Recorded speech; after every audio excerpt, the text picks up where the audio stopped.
Thank you, and you may be seated.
Who are we? We are the 14-year-old vision of two non-Texans who understood the abiding and urgent need to create higher learning opportunities for African Americans in Central Texas. Who are we?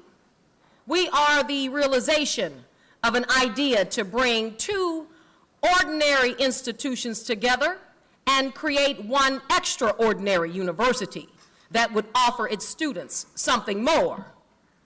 Who are we?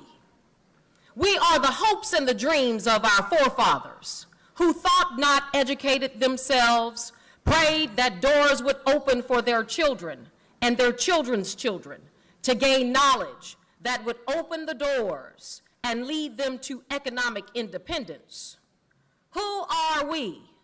We are the spirit of resilience and commitment exhibited by each member of that first graduating class. We are the embodiment of competence personified by J.T. Hodges, our first African-American president.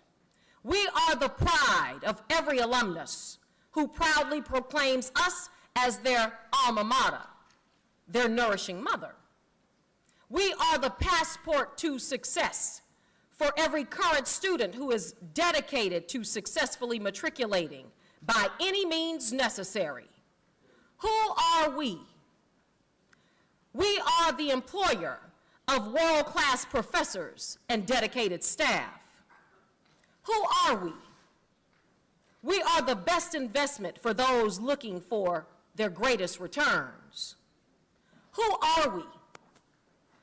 We are Austin's first, and we strive to become Austin's foremost. Who are we? We are the beacon that sits lofty on Bluebonnet Hill. Who are we? We are Huston-Tillotson University, home of the mighty Rams. Good morning.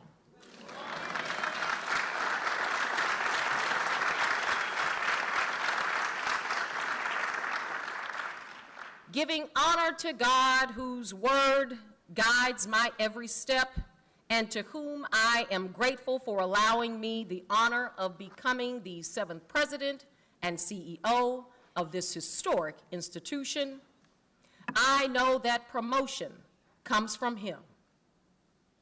To our honored guests, faculty, staff, students, alumni, friends, and supporters, welcome.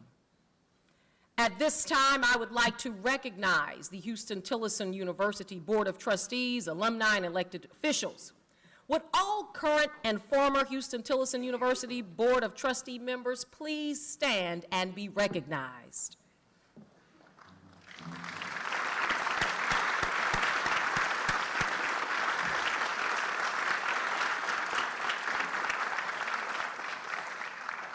Thank you so much for your diligence to this institution. You are certainly appreciated. Would all Huston-Tillotson University alumni please stand?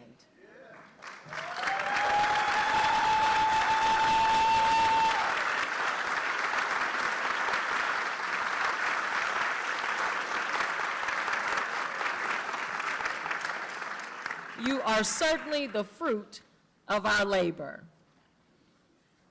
Would all elected officials, past, present, and future, you better claim it, better claim it, please stand and be recognized.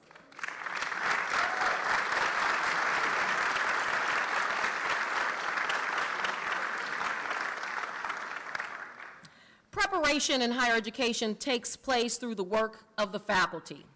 I am proud to present, ladies and gentlemen, the faculty of Huston-Tillotson University. Would you please stand and be recognized at this time?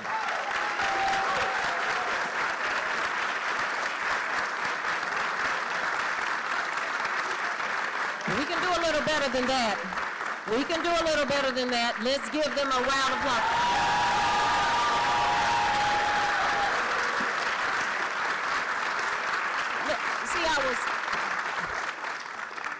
I was told to read the script, Melva Williams, and just stay with the script and stay with the program. But I have to say this about the faculty. You know, whatever you see a successful student in the world, it is because a faculty found it to be not robbery to give, and to pour into students who go out into the world to be great representatives of this institution. So let's give them another round of applause.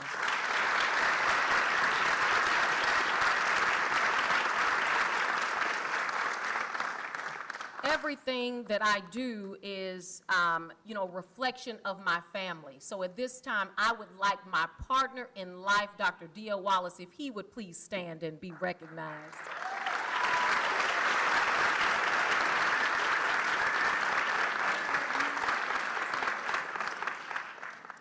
What a glorious morning this is. We have gathered here in the celebration of the 147th anniversary. Round of applause right there, insert round of applause.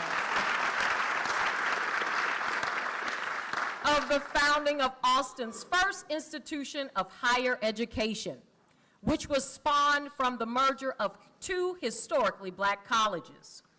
Much like the mythical Sankofa bird that was popularized by the Akan tribe in Ghana, we stand here today with our feet firmly planted forward while our heads are turned backward for a quick yet loving glimpse into the past, a past that serves as a guide for planning our future. And it is only by looking back that we can gain a clearer perspective of our future direction. It will be a future that will honor our founders and pay homage to their legacy. Our founders understood the importance of education. In today's terms, they would say they understood the assignment.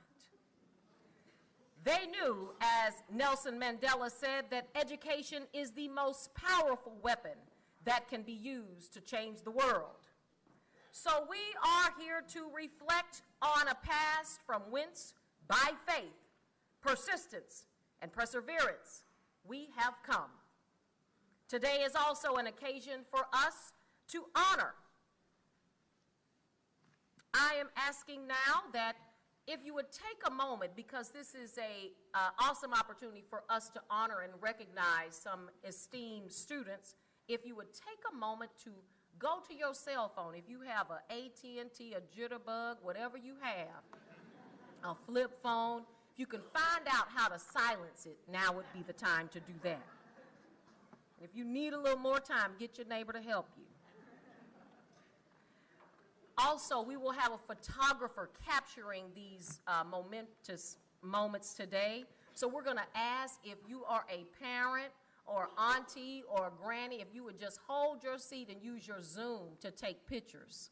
Don't bum rush the stage as they're coming up. Just use your Zoom to take some good pictures of your honor, or your honoree today. And then for those of you who are watching online, good morning to you too.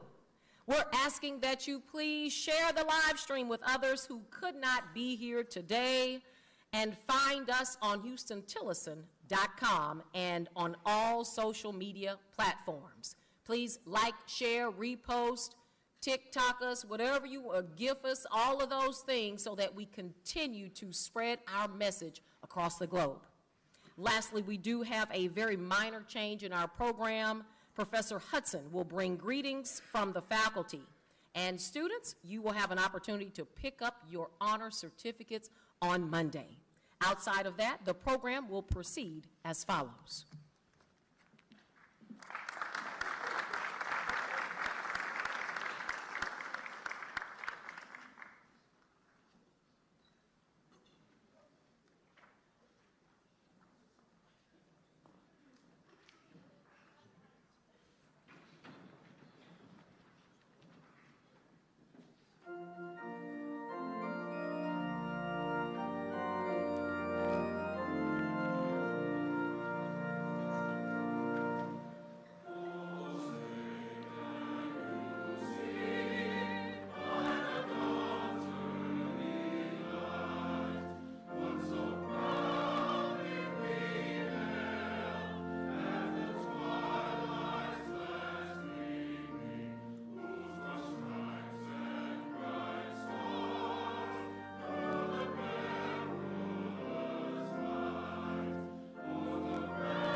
Good morning.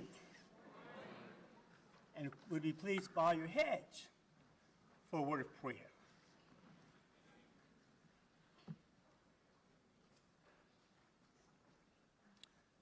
God of mercy, God of might, you, dear God, who created the world in the midst of nothingness, you who in your world creation saw that it needed attention, stooped down and scooped up a lump of clay from the earth and created humanity in your very own image. And then, dear God, you loved us. You love us so much that you continuously provide for us, giving us food, shelter, clothing, and relationships. And for all of this, we say thank you. Thank you for this place called Huston-Tillotson University, an institution that you ordained to be before the beginning of time. And in that perfect moment, for the cultivation of black intellectual minds, you called it into existence and have allowed it to be for some 147 years. Gracious and merciful God, we thank you. As we enter this 147th year, we praise you for the new things you are doing in this place, and we stand proudly on the solid foundation that is HT. We look forward to building on this foundation, and we give you glory as you make us stronger, wiser, and better under the new leadership of President Dr. Melva K. Williams. Gracious and eternal God, lead her as she leads us. As we gather in this moment of remembrance and celebration, be with us. Clear our hearts and minds that we might receive what you have for us, and bless us as we earnestly and faithfully yield ourselves to you. This prayer is offered in the wonderful and matchless name of Jesus. Amen.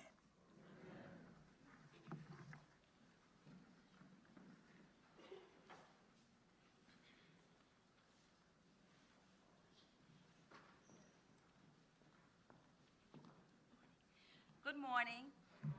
We will sing the Lift Every Voice and Sing, arranged by Roland Carter. It is a sort of a lengthy arrangement, and so the composer, Mr. Carter, asks that we as conductors seat you after the first verse. So I will ask you to stand now for Lift Every Voice and Sing, and you'll be seated after the first verse.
Just try to follow that. Good morning. As chair of the Huston-Tillotson University Board of Trustees, I bring you greetings from the men and women who serve as trustees of this university. Every day, we see the great work of this community of scholars, and we take pride in all their accomplishments. While Charter Day has been an annual celebration of this university for many years, the word charter has kind of fallen out of usage in these days. In school, we learn that in 1215, King John of England signed Magna Carta, or the Great Charter, in order to end a rebellion with his barons, which was not going well for him. The barons gave liberty and political rights to the king, to themselves. They gained that. But the king got to keep his throne and probably his head. Then we don't hear the word much again unless we happen to get into an argument over charter schools, or we plan to charter a bus to move some group of people from one place to another, or introduce the charter members of some organizations. However, in higher education, charters remained the written legal documents of the founding of institutions for centuries. Sovereigns, that is, kings and queens, or heads of political subdivisions, such as countries or states, signed these documents, allowing the creation of colleges, universities, hospitals, and other mostly charitable institutions. For example, on April the 8th in 1864, two very important things occurred in Washington, D.C. The United States Senate voted to end slavery in this country by passing the 13th Amendment. And President Abraham Lincoln signed the charter of Gallaudet University, creating this country's first institution of higher education for the deaf. 2 decades earlier, and closer to home, on February 1st, 1845, President Anson Jones, you remember Anson Jones, don't you? President Anson Jones of the Republic of Texas signed the charter for Baylor University, one of the oldest institutions, and that is not a phrase that you use without controversy, was one of the last acts done by the legislature or the Congress of Texas and the President of Texas. 30 years later, this institution, we now know as Huston-Tillotson University, received its charter. And now we have honored that document for 147 years, and we will honor it for many years to come. So on this day, please enjoy the celebration.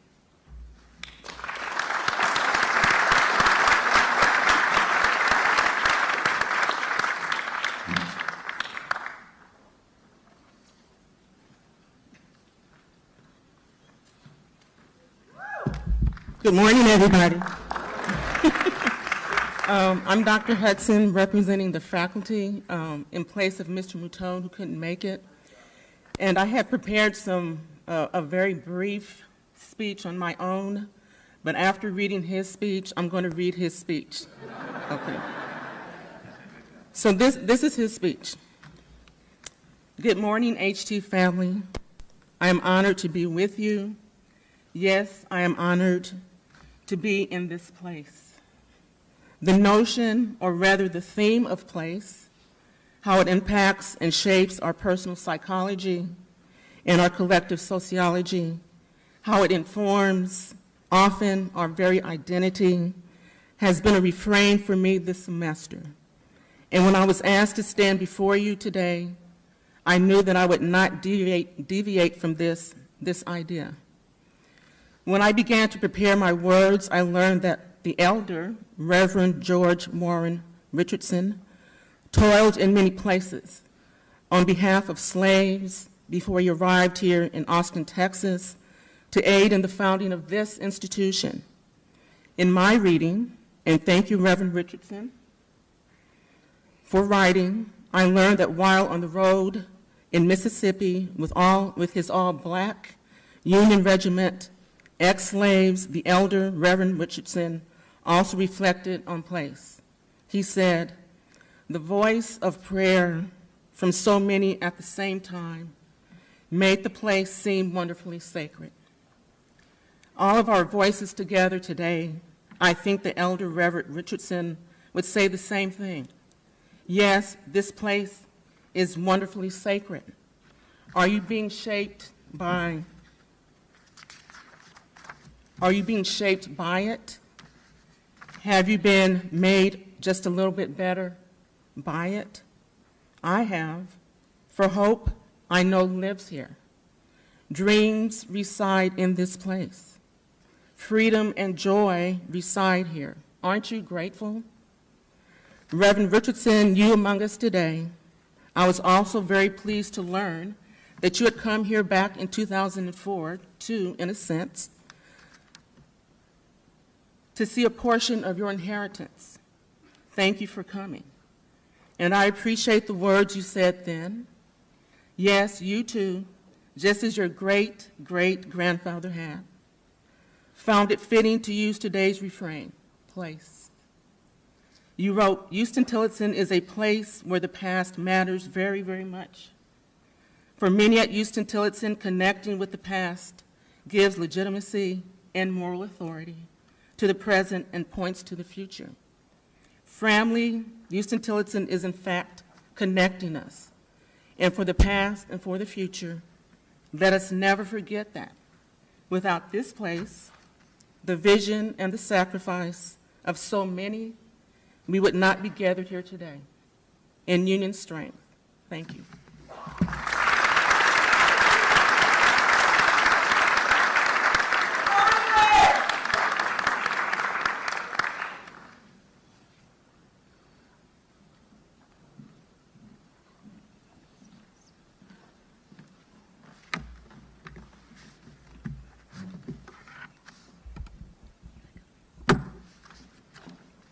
Greetings. I am your 19th Mr. Huston-Tillotson University, Rajay Banks.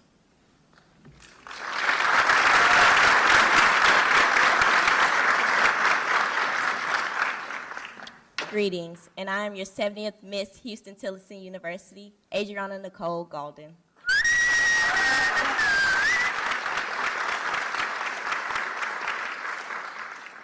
We would first like to thank you all for joining us for this 147th day Charter Day celebration. To our students, to our peers, I want to take this moment to allow all of us to soak in the fact that we get to be a part of the rich history here at HT. We would just like to recognize and appreciate the many who have paved the way before us. As we stand here, we are becoming a part of HT's grand history. With that being said, we thank you all for joining us, and we look forward to many, many, many, many, many more. Indeed. God bless you.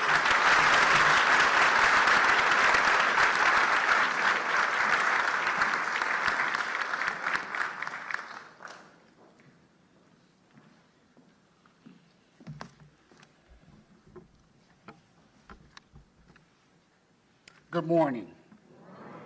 We can do better than that. Now, good morning. Good morning. Thank you. I bring you greetings on behalf of Huston-Tillotson International Alumni Association. To our President, Chief Executive Officer, Dr. Melva K. Williams, faculty, staff, alumni, students, and friends of Huston-Tillotson University. I'm extremely happy to honor, as HTIAA President, to have the opportunity to greet each of you on this Charter Day convocation as an alum of Huston-Tillotson College. Now, today is Huston-Tillotson University. During the 147 years, we have been implementing the 3 E's, emerging, HT, forward, and standing on the foundation of many educators. Enchanting, HT, through the wise minds and great knowledge. Embracing, HT, by continuing to implement the vision and moving such a great institution forward. So today, let's continue to make this accomplishment and another year of Charter Day convocation. Thank you.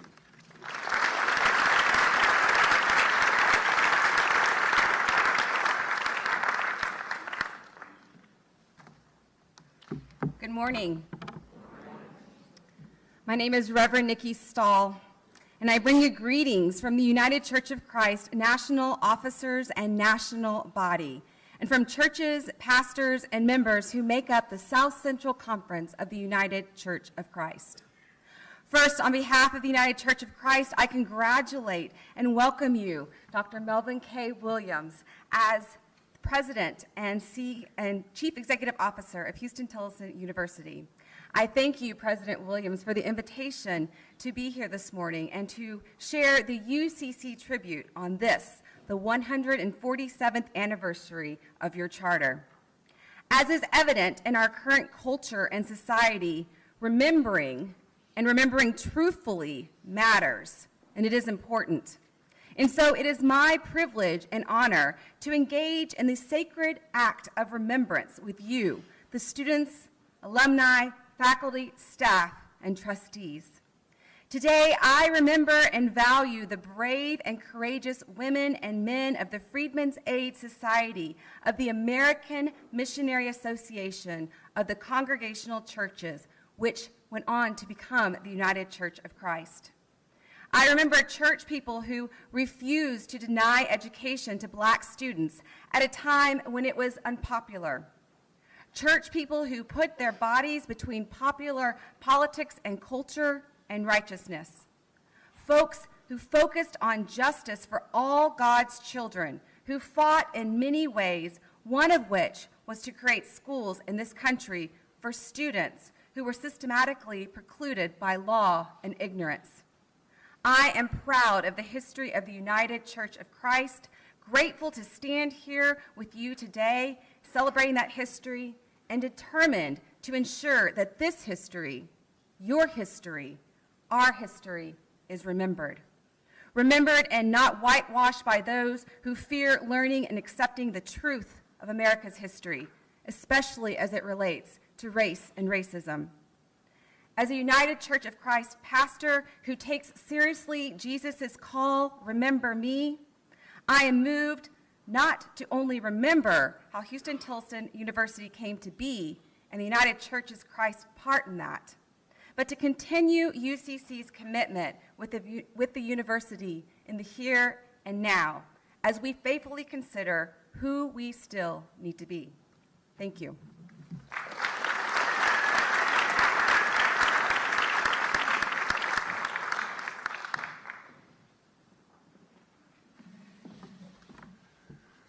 Greetings, grace, and peace, Huston-Tillotson family. It is good to be with you today. In order to understand the Methodist connection to what we now know as Huston-Tillotson University, you have to go back to the very beginning, to 1876. The Reverend George Warren Richardson, a Methodist minister from Minnesota, whose great-great-grandson we're honored to have here today, had a vision of educating African Americans, especially young people and youth, young adults. He acted upon that vision along with others by developing a plan through the Methodist Episcopal Conference to establish a school in Dallas, Texas. Reverend Richardson asked the black congregation of the St. Paul Methodist Episcopal Church to use their facilities for the purpose of teaching African American students to read and write. Mind you, that this is just 11 years after the Emancipation Proclamation reached Texas. They used the basement of St. Paul's as their classroom, and 2 years later, in 1878, moved to Austin, Texas. And in their moving, the initial building where they met in Dallas, St. Paul's, stands still today as one of the crown jewel congregations located in the Arts District in Dallas. When it relocated to Austin, this newly established school, now known as Andrews Normal College, found itself in another Methodist church, where the building was used to teach and prepare students seeking an education. It was the Wesley Methodist Church, not far from here, still located on San Bernard Street. This welcoming congregation struggled to help establish a school beyond its walls. And as you might imagine, securing funds to build a college in those days was difficult and slow. The congregation got the basement of one building up. Then the money ran out. But in 1887, prayers were answered from a wealthy farmer from Honey Creek, Iowa, by the name of Samuel Houston.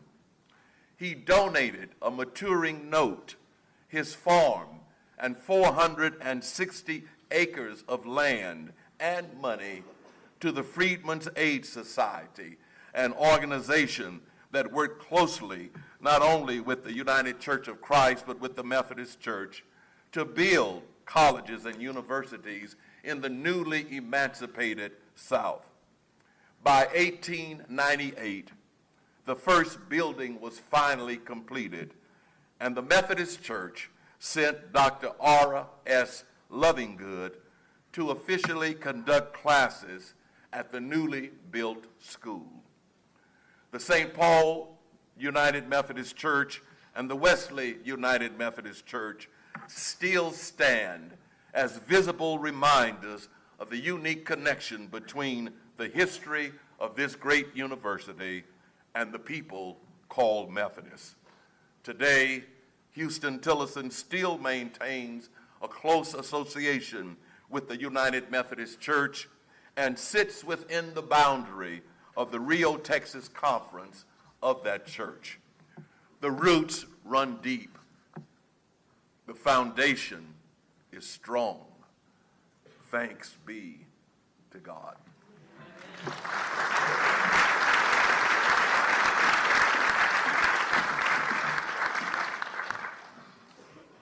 A few years ago, the university received its time capsule that had been stolen from the cornerstone of Allen Residence Hall, which was the women's residence hall that was being demolished. The contents of the time capsule revealed some insights into the college at the time. One reveal was a stack of donation envelopes distributed and collected by the Freedmen's Aid Society. The Freedmen's Aid Society was established in 1861 during the American Civil War, founded by the American Missionary Association, a group supported by the Congregational, Presbyterian, and Methodist churches in American North. Even during that time, to provide educational opportunities for African Americans, individuals realized that education was not free and supported it with donations. 1 dime, 1 nickel, or $1 was placed in an envelope to support students who made education a top priority. A stack of those cards was found in the time capsule. How fitting that individuals at that time placed the envelopes in the time capsule for future reveal because it was that important. You can imagine that if someone gave $1, they had a financial capacity that others did not possess. Securing an education is not free, and individuals here today understand that with their $100, with their $1,000, with their $10,000, $100,000, and on occasion, $1 million, and yes, we're going to claim that.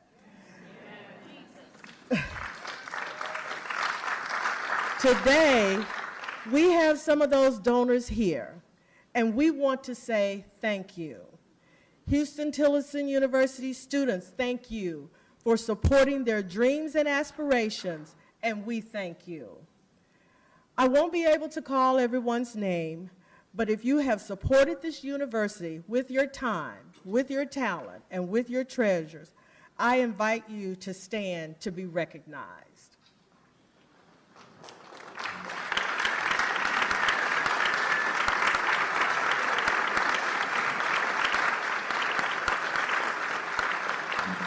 Thank you.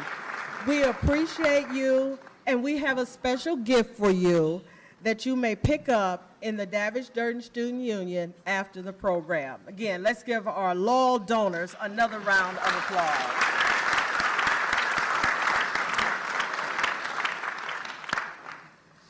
And now on to our Ideal Award recipient. A student in the mid-70s made Huston-Tillotson University her college choice, and this institution educated a loyal alumni. She is described as a hidden figure, earning a Bachelor of Science degree in chemistry and mathematics, not only entering a field that was vastly underrepresented by women and African Americans, but she excelled in the field. I direct your attention to page 9 of the program, where you and the recipient hearing this honor for the very first time, because we did not tell her, you will notice her biography. Huston-Tillotson University is pleased to announce the 2022 Ideal Alumnus Award for her achievements and contributions to the profession and community, embodying the core values of Huston-Tillotson University, which are integrity, diversity, excellence, accountability, and leadership. Ms. Andrea Mosley, my Sarah, please come forward to accept your award.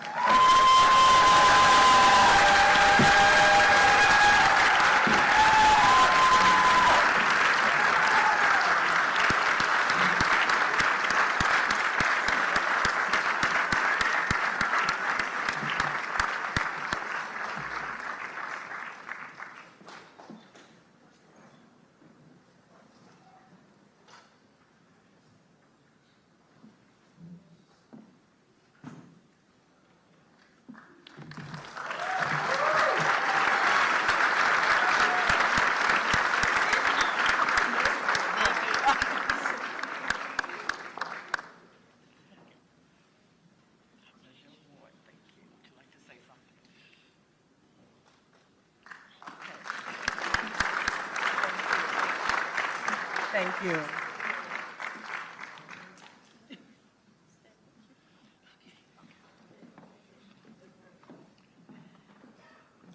This is truly a surprise, and I am honored. I love Huston-Tillotson. I will always support our university, students, and our HT family. Thank you.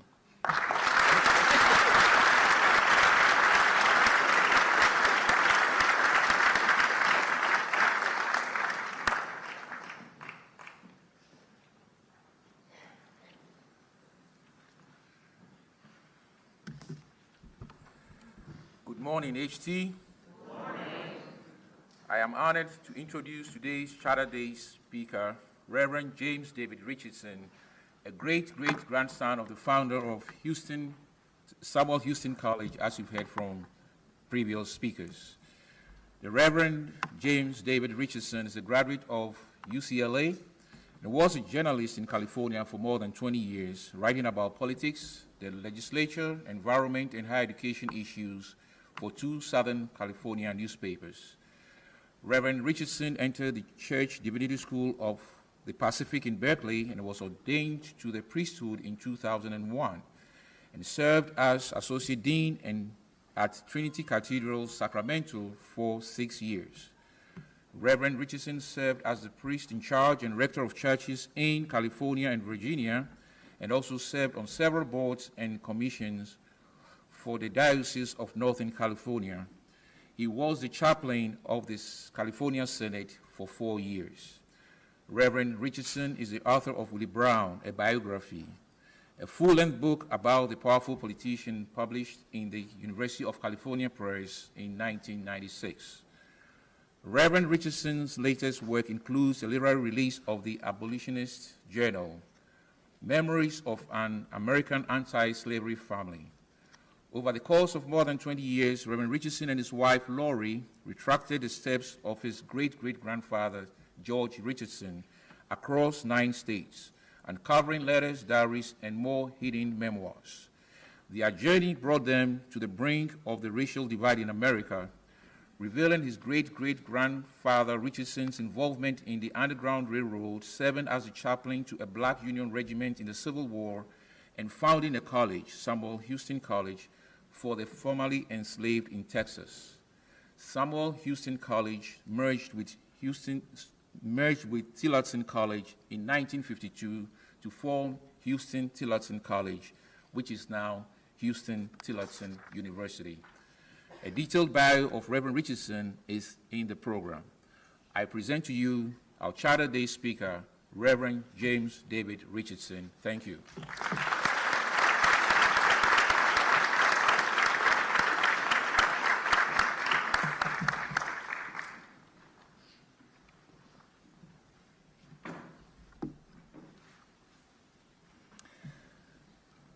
President Williams, esteemed members of the faculty, staff, students, alumni, and friends, thank you for your warm welcome, and I am honored beyond words to speak today celebrating the 147th anniversary of the founding of this school. The last time I came and stood on this stage was for the installation of President Burnett.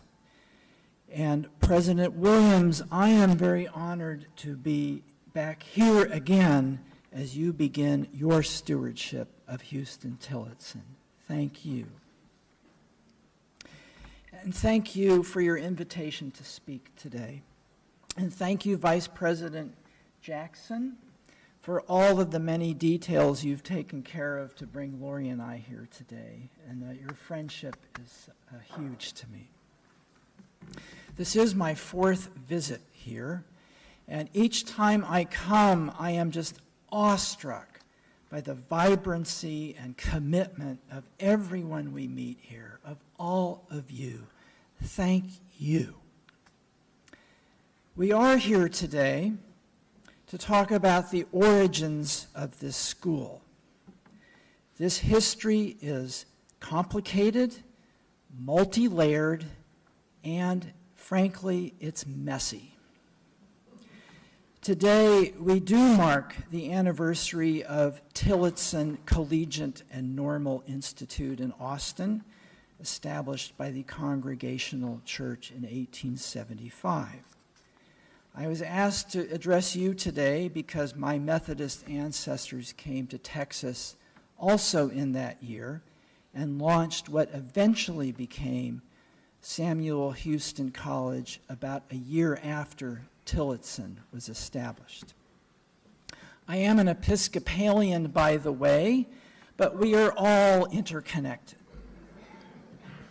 But please forgive me if I talk more about Samuel Houston College than Tillotson, but the stories are truly parallel because the missions are parallel. But first, a reality check today. As we are all grimly aware, much in our world today can feel very overwhelming. Mass shootings, Russia invading Ukraine, climate change, pandemics, natural disasters, white supremacist movements on the rise, and the seemingly intractable racism in our institutions and many of our police forces. The resurgence of authoritarian governments around the world, and the rancorous, divisive, deceptive politics in our own country. The clouds do hang heavy over us. And this is exactly why we need to hear the stories of the many brave souls who have stood against the forces of hatred and violence and evil in every generation. Who we remember matters, and how we remember them matters. And some of the people, and there are many people, not just my ancestors, who founded this school, how we remember them matters. My Richardson ancestors were anti-slavery abolitionists. George and his wife Carolyn were deeply committed to this cause. But I only learned of them in midlife from a handwritten journal kept by my great-great-grandfather, you've heard his name a few times, George W. Richardson. And honestly, I love telling this story and that of his family. And I will take every opportunity to tell it, so thanks again for inviting me. But their story was almost forgotten, and it was treated by later generations in my family as something of a family secret. They treated it as kind of embarrassing, and that tells you something about the corrosion of white supremacist racism that just deeply embedded into families like mine over the generations. But thankfully, George Richardson wrote everything down. He wrote it in a handwritten journal. But this journal sat unread on my father's bookshelf for decades until he gave it to me a few years before his death. The story in the journal by my ancestor changed me, and it has become a touchstone for my own life and in my own ministry. I recount this story in my new book, The Abolitionist Journal, The Memories of an American Anti-Slavery Family, published this fall by the University of New Mexico Press, and I think you might have some in your bookstore. For the past 20 years, my wife Lori and I have been retracing George and Carolyn Richardson's steps across 9 states, following the path he recorded in his journal. And along the way, we found more diaries and letters, including by his wife, Carolyn, and their children. So please let me tell you some of this story today. George and Carolyn Richardson were born on farms in upstate New York in 1824. George lost his right forearm in a farming accident. And as a young man, he immigrated to the upper Midwest territories and became a circuit-riding itinerant Methodist preacher on the prairie frontier. In 1855, George and Carolyn secretly and dangerously used their home in Galena, Illinois, as a stop on the Underground Railroad, spiriting at least one enslaved woman that we know of, her name was Kitty, to freedom. During the Civil War, George became the white chaplain to a black Union regiment in Memphis. when the federal government finally allowed blacks to join the Army, they were required to have white officers. So George volunteered.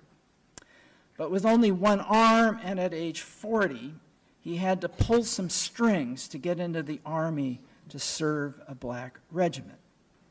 But he got in. He wrote in his journal about sleeping in a tent with his soldiers on the night before a raid in Mississippi. He saw much bloodshed and carnage in Tennessee. Throughout his journal, George Richardson made it clear that his deepest passion had become the salvation of African Americans from bondage, ignorance, poverty, sickness, and racial caste. I am willing, he wrote, to let the Lord and the colored people of the South have the balance of my life, for this part of my life is so much clear gain. After the war, he tried again to take up the life of a traveling Methodist minister in Minnesota, but he fell into a deep depression. And so at the urging of his family, he moved to Texas with his oldest son, Owen, to regain his health and reclaim his true mission to the previously enslaved. However, it is crucial to understand that this school where we are now would not have existed without the partnership of 3 black pastors. And their names deserve to be on the walls of this institution. Jeremiah Webster, Mac Henson, and Charles Madison. Please remember their names. Webster, who had served in a black Union regiment in the Civil War and had risen to the rank of sergeant, which was as high as a black person could go in the Army in the Civil War, was the pastor of a Methodist church in Dallas. Webster impressed upon George Richardson the importance of teaching literacy and math to the previously enslaved and their children, and the importance of enlisting the white Methodist Church in this cause. And so on February 22nd, 1876, and they carefully recorded the date, George Richardson, his oldest son Owen, and Pastor Webster launched this school in the freedmen's town of Dallas. And Webster opened his church building for that first school. It wasn't much, a simple wooden building, but it was enough. This small one-room school eventually grew into Samuel Houston College. It has a history of struggle for its existence, George Richardson wrote many years later. That was an understatement. The first roster of scholars, as they called them, were between the ages of 8 and 13. But their parents often sat in class learning with their children. The school was an immediate success. And then the Ku Klux Klan torched the school to the ground.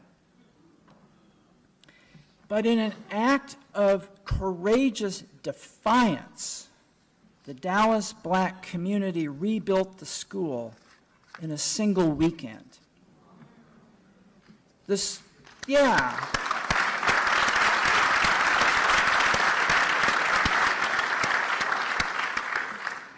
school grew to 154 students, and a second building was constructed. But the school was too successful for the leading white citizens of Dallas. And so the city of Dallas shut it down in 1878, devising a test for teachers that they could not possibly pass. And worse still, Pastor Webster died in an influenza outbreak. And so chased from Dallas, my ancestors moved to Austin, attempting to restart the school. And thanks to Pastor Madison, classes reopened using Sunday school classrooms in Austin's Wesley Methodist Church. And that was, as I say, thanks to Pastor Madison, who was one of this trio of black pastors who partnered with the Richardsons. Pastor Madison was unstinting in his support for this school for the rest of his life, long after the Richardsons left the scene. We found in our travels a photograph of Madison in my ancestors' papers, and it's the only photo we've been able to find of one of these three black pastors. It's in the book. The Richardsons eventually secured a building in Austin that could be exclusively dedicated to the college. And that building, long ago torn down, has its own story worth remembering.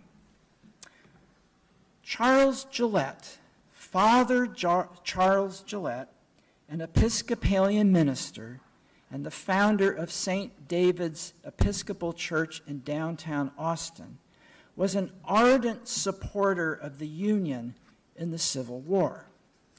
But his Episcopal bishop, who was from South Carolina, ordered him to recite a prayer on Sundays for the victory of the Confederate Army. Father Gillette refused. And so Father Gillette's life was soon threatened, and he fled to Ohio, abandoning a building he had constructed for a seminary that never opened. And when Gillette suddenly died in 1869, his family would not allow the Episcopal Church to use it, and so the building remained empty. When the Richardsons arrived in Austin and heard about it, they told the Gillette family what they had in mind: a school for the previously enslaved and their children. And so the Gillette family was delighted and agreed to let them use it. The Richardsons called that building Gillette Mansion. The school's existence, however, remained precarious.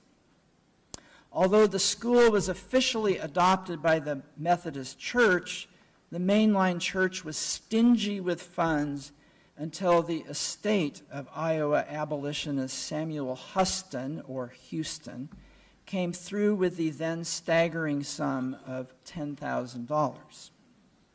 The college was then named for him. But the challenges confronting Samuel Houston College weren't just financial. Most blacks in the Hill Country were sharecroppers and could not get to Austin to go to the school. So if they could not get to the school, then George Richardson took the school to them.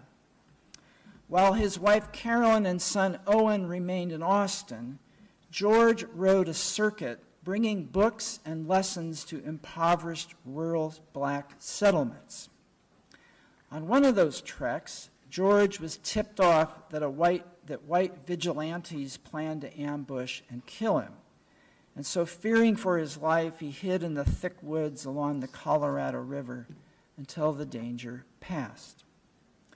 These were lonesome days, he later wrote. When I lay down in my hack for the night, a little tremor came over me. I am in the hands of my enemies, and I might not see the light again. A black postal courier secretly stopped on his route to bring him food and word when the danger had passed. Well, eventually, and George made it back to Austin safely, eventually Owen Richardson, by then the president of Samuel Houston College, departed to finish his college education. And so Carolyn Richardson became the acting president. Carolyn proved a far more adept administrator and far more committed to the school than her son. And although Owen is listed as the first president of the college, Carolyn has never been included on the list of presidents. I noticed in the list today there's a 2-year gap. That's where Carolyn's name should be put.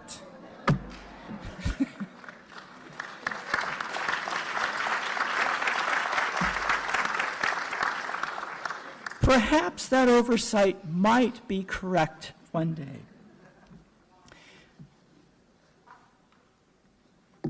We must note, the first teachers of this school were women, and we know some of their names: Clara Milne and the Richardsons' daughter Emma. The fact is, this school would not have survived its first 10 years without the bravery and skill of these faithful women. Their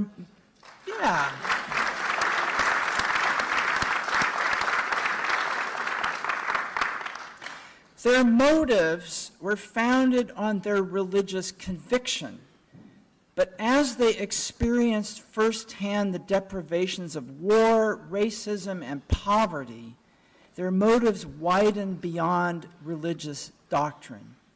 We found an extraordinary handwritten essay by Carolyn in her diary lambasting Texas legislators for allowing the planter class to subjugate the formerly enslaved in what she labeled, quote, serfdom, very little better than the former bondage.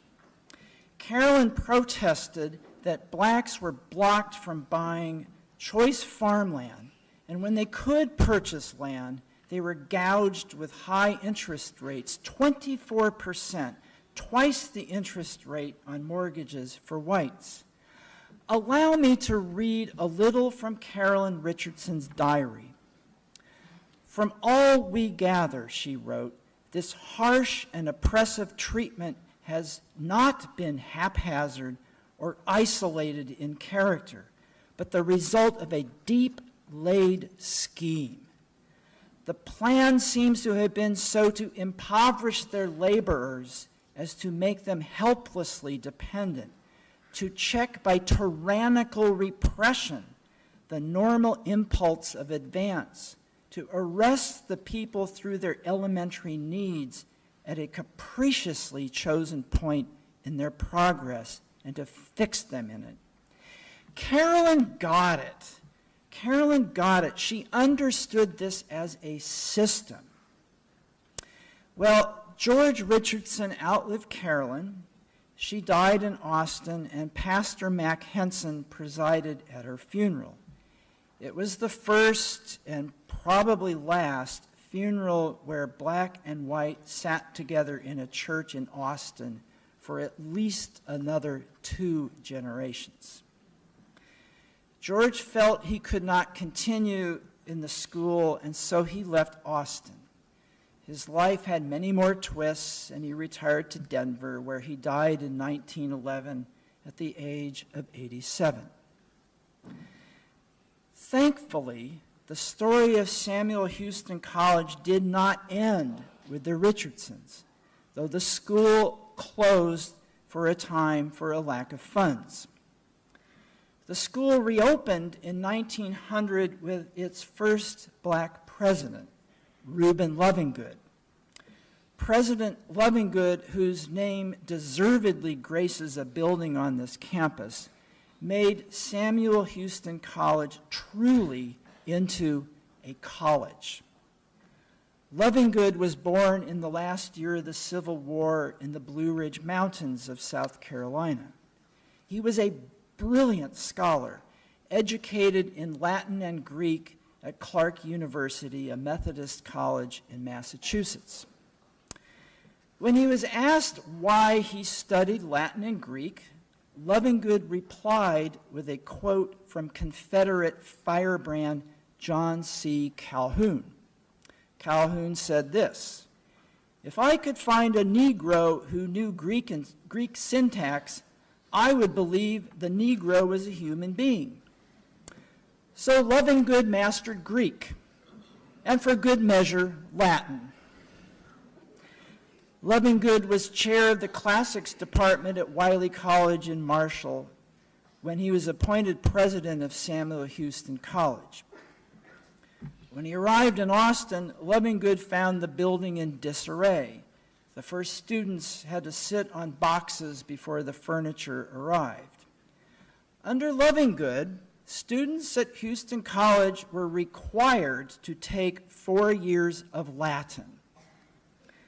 Lovingood was doing something more than teaching a language, though. He was teaching discipline, perseverance, and most especially leadership. Many future leaders would come through here.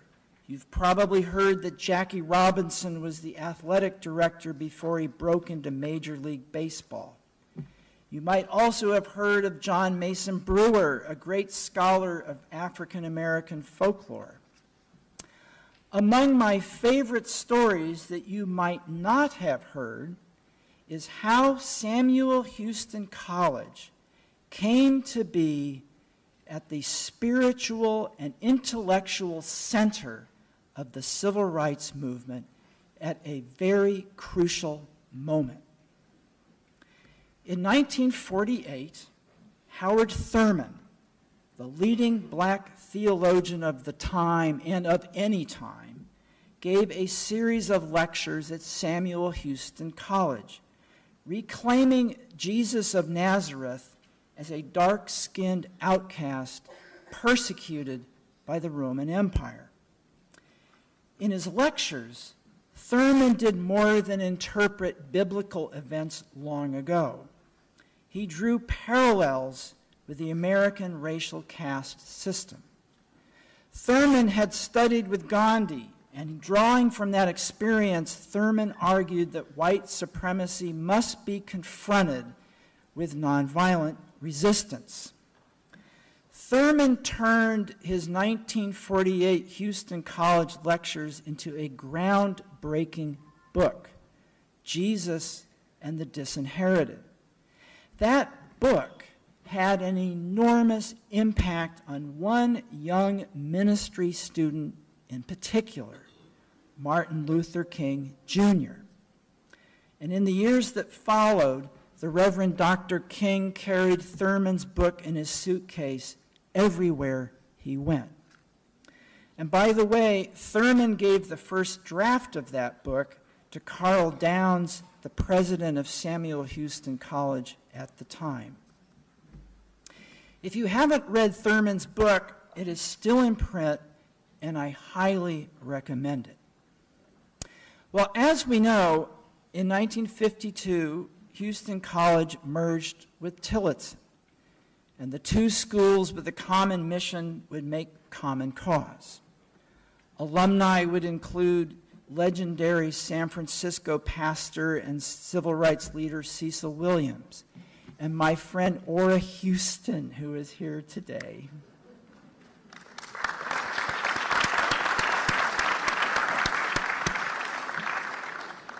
And the world truly is a better place because Ora and so many other alumni, many of you here today, have graced these halls and taken what you've learned back out into the world.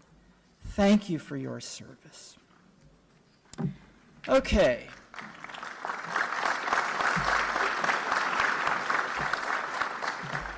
Okay, now, we are in a chapel, and I am a preacher, and I am descended from preachers, so I am going to preach a little, and I promise you, I promise just a little.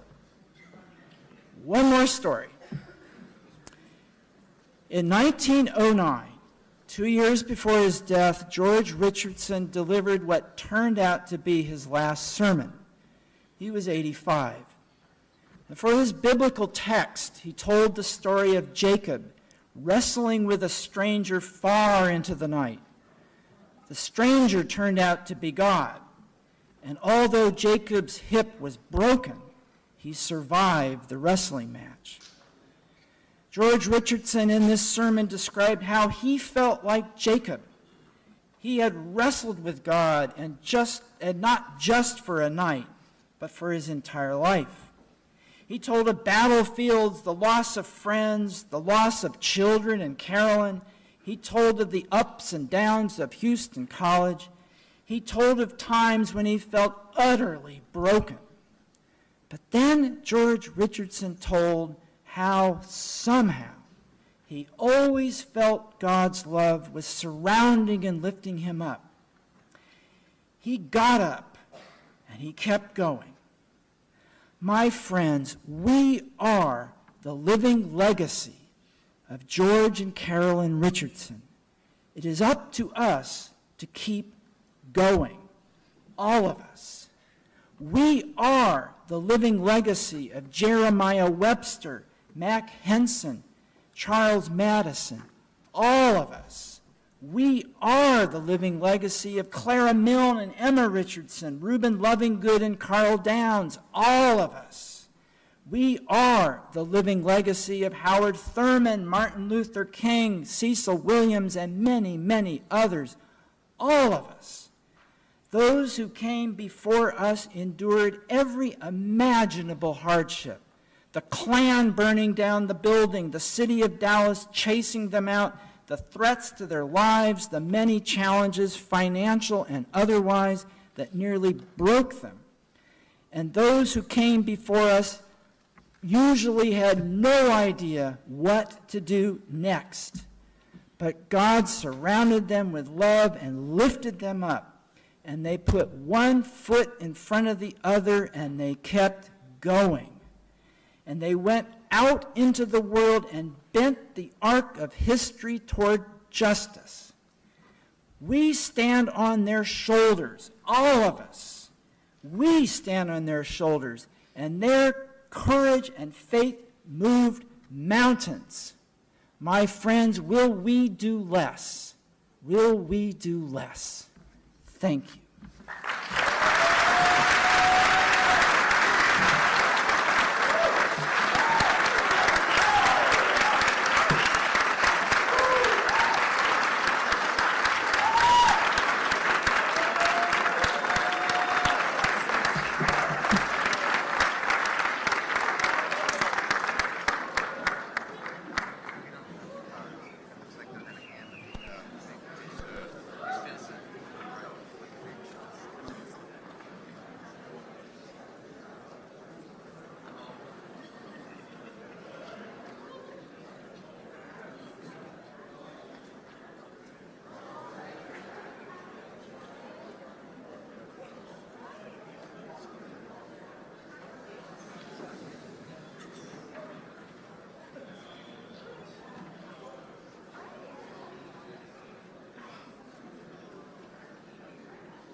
Stand against principalities, stand against the enemy, stand through adversity. Stand against principalities, stand against the enemy, stand through adversity. Stand against principalities, stand against the Lord. Take up my shield and my sword. Put on the armor of the Lord. Take up my shield and my sword. Put on the armor of the Lord. Take up my shield and my sword. Put on the armor of the Lord. Take up my shield and my sword.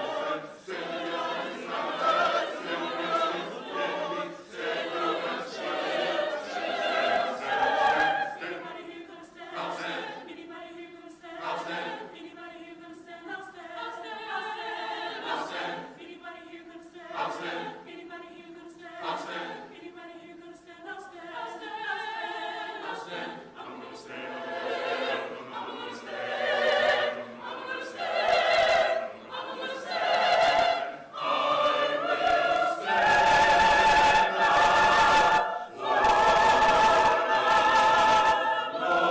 Stand for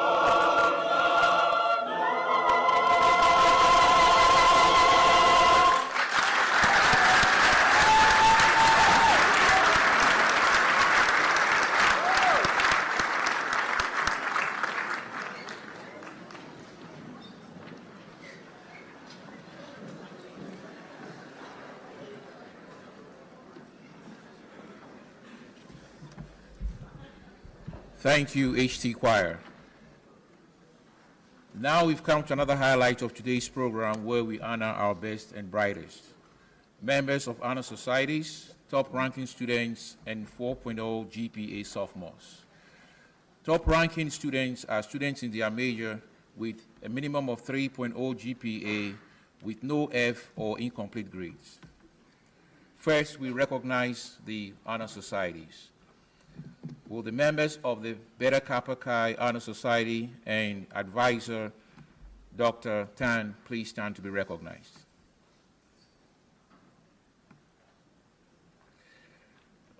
Let's appreciate them in their absence. Thank you. Thank you. Will members of the Kappa Delta Pi Honor Society and faculty advisor, Dr. Rivers, please stand to be recognized.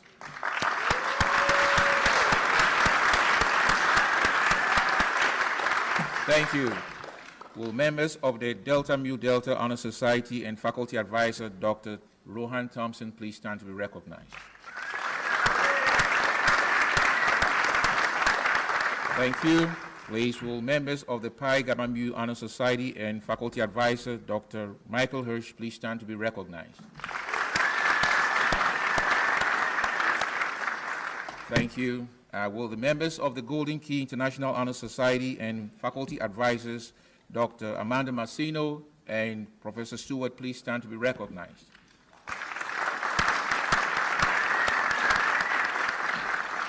Thank you. Will members of the Psi Chi International Honor Society and faculty advisor, Dr. Deborah Murphy, please stand to be recognized.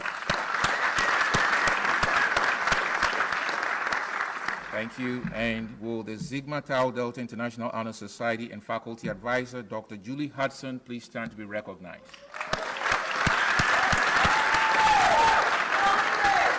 Thank you.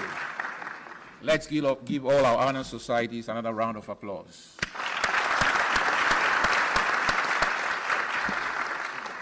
Thank you. At this time, I invite Dr. Michael Hirsch, Dean of the College of Arts and Sciences, and Dr. Rohan Thompson, Dean of the School of Business and Technology, to join me to recognize the top-ranking students and the 4.0 sophomores.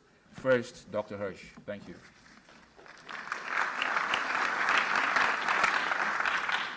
Sophomores with 4.0 averages. Kyra Amari Anthony.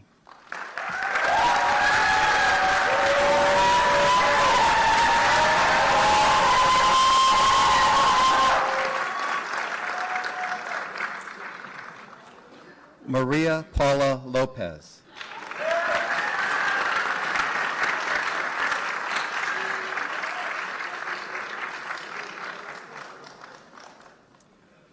Mario Alberto Tovar Velasquez.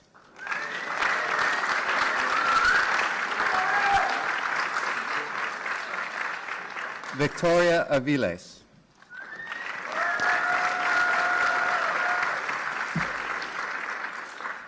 Top-ranking students, Talitha Marie Brandt, Biology.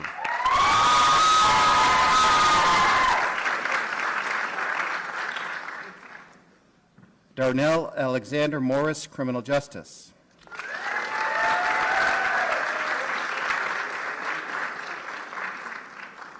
Alexandra Parker, Criminal Justice.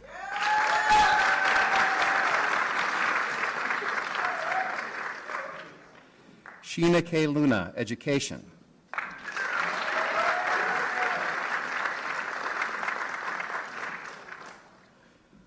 Marcus Pete Santillanes, Environmental Science.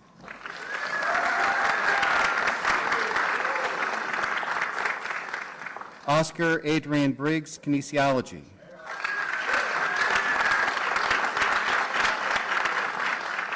Ibento Jojo Okoye, Mathematics.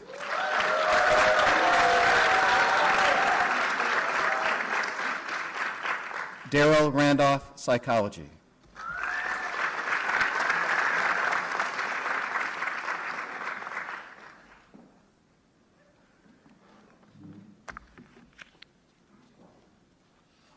Good morning. For the School of Business and Technology, I'll start with the 4.0 grid point average. Joshua O. Umoru.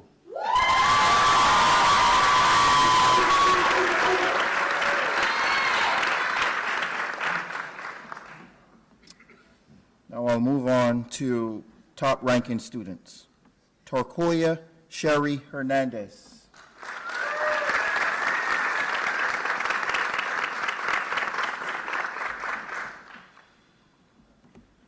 Tracy Morgan.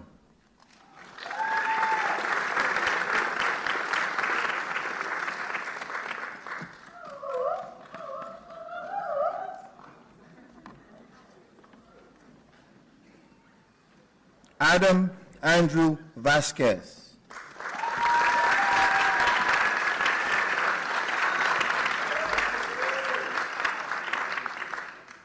Ibunolua B. Adebisin.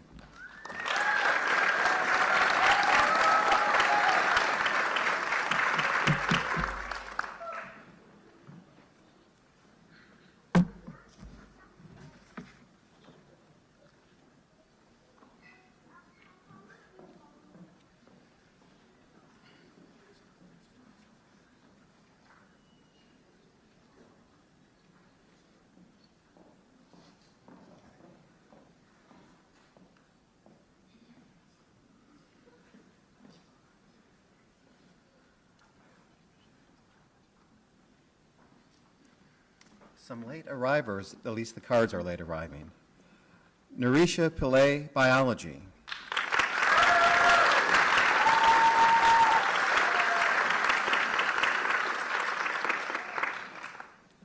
Nathan Bradford Wallace, Music.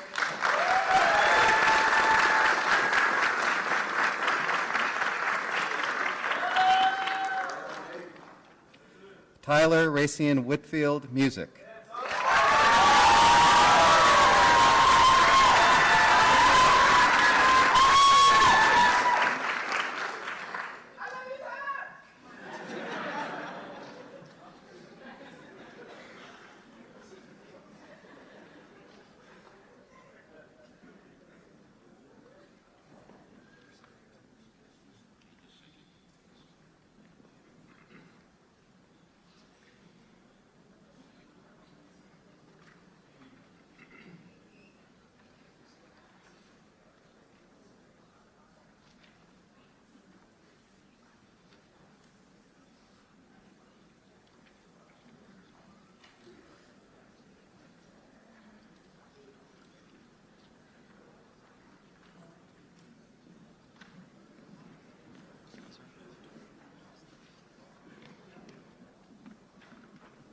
Darrell Randolph, Psychology.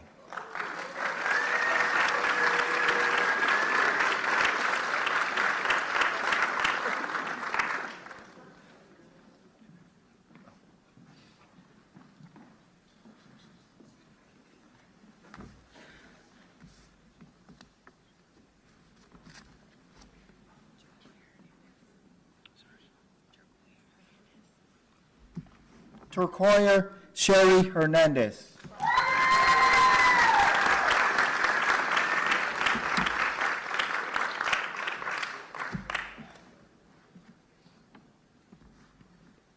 Yvonne O. Ubuku.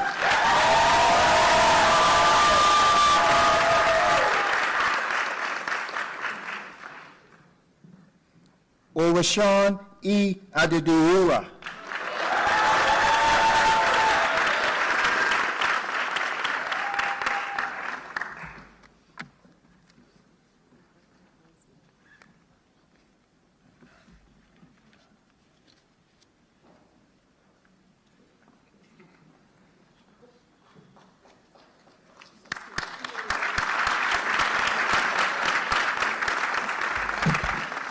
Had to honor everybody, right? Let's give them all a round of applause.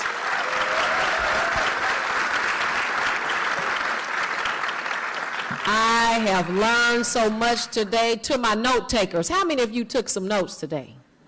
You didn't know it would be a pop quiz after this was over. I learned about the charter from Dr. Carol McDonald.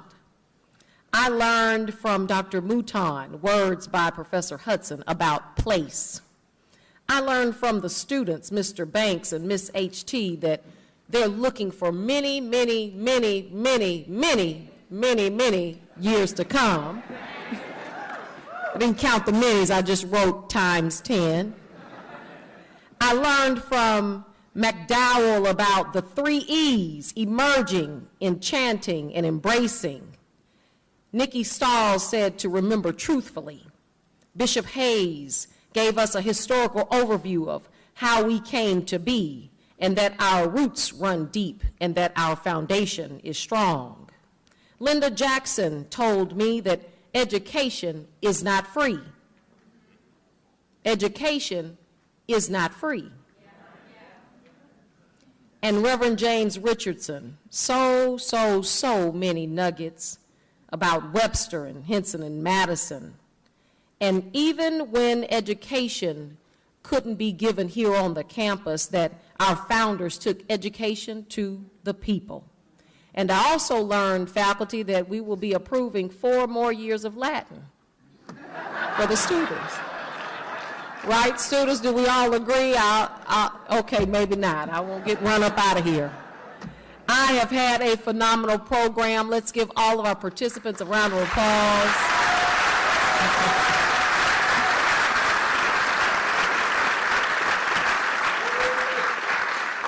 I look forward to seeing you again on the beautiful campus of Huston-Tillotson University. We will now stand for the alma mater.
give the sending forth.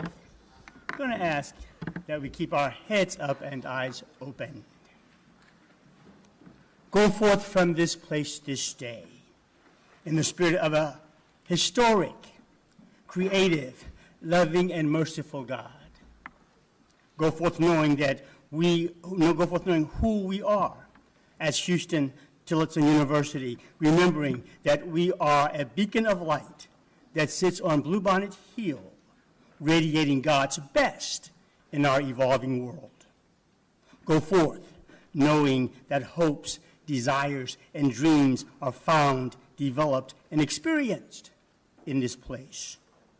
Go forth appreciating the history of the past of this great institution and looking forward as we continue building and moving into our emerging future.